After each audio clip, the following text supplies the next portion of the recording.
அன்பான சகோதர சகோதரிகளே, அதிகாலை நேர வணக்கம். இன்றைய நாளுக்கான தேவனுடைய வார்த்தை பிலிப்பியர் 4:13 என்னை பலப்படுத்துகிற கிறிஸ்துவினாலே எல்லாவற்றையும் எனக்கு பலன் உண்டு. இந்த வசனத்தை கேட்டுக்கொண்டிருக்கிற தேவ ஜனங்களே, எத்தனையோ பிள்ளைகள் எனக்கு இந்த காரியம் எப்படி நான் செய்வேன், எப்படி நான் பிஸ்னஸ் நடத்துவேன், எப்படி நான் படிப்பேன், எப்படி நான் வேலைக்கு போய் அதை கற்றுக்கொண்டு நான் நடைமுறையில் எப்படி நான் வேலை செய்து நல்ல பேர் வாங்குவேன், நான் எப்படி திருமணத்துக்கு ஆனது பிறகு நான் திருமண காரியத்தில் எப்படி நான் நடந்து கொள்வேன், எப்படி நான் கணவர் நடந்து கொள்வேன், எப்படி என்று கேள்வி கேட்டுக்கொண்டு இருக்கிறீர்களா?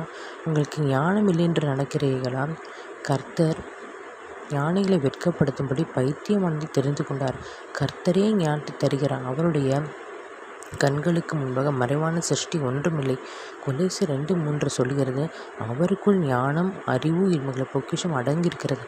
ஆகவே அந்த பொக்கிஷம் அடைந்து கர்த்தரே தருவார். அவருடைய நாமத்தில் எதை கேட்டாலும் தருவார். ஆகவே பிலிப்பியர் இந்த வசனம் சொல்கிறது, பிலிப்பியர் அதிகாரத்தில் நம்மை பலப்படுத்துகிற கிறிஸ்துவினாலே எல்லா காரியத்தையும் செய்ய நமக்கு பலன் தருகிறார். ஆகவே எந்த காரியத்தை குறித்து நீங்கள் கலங்க வேண்டாம்.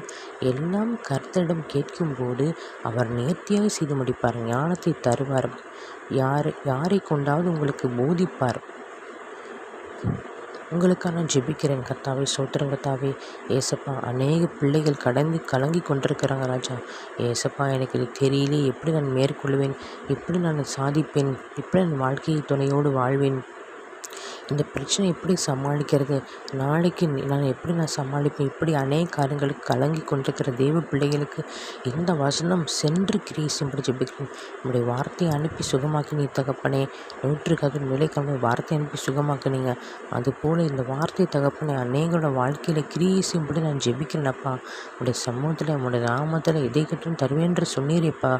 ஏசப்பா, இந்த வார்த்தையை சென்று கிரீசும்படி ஜெபிக்கிறேனப்பா. சோத்திரங்கத்தாவே, அநேகோட வாழ்க்கையில் தகப்பனை பெரிய மாற்றம் உண்டாகட்டும் அப்பா. நிறைவானது வரும்போது குறைவானது ஒளிந்து போகட்டும் அப்பா.